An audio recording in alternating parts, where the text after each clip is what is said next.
Service in League City has issued a severe thunderstorm warning for northeastern Burleson County in southeastern Texas, west central Brazos County in southeastern Texas, until 9:30 p.m. Central Standard Time. At 8:57 p.m. Central Standard Time, a severe thunderstorm was located near Bryan Utilities Lake, or 9 miles west of Bryan, moving east at 15 miles per hour. Hazard, 60 miles per hour wind gusts and quarter-size hail. Source, radar indicated. Impact, hail damage to vehicles is expected.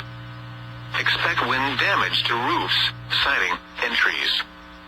Locations impacted include Northwestern College Station, Bryan Utilities Lake, and Cal Field. For your protection, move to an interior room on the lowest floor of a building.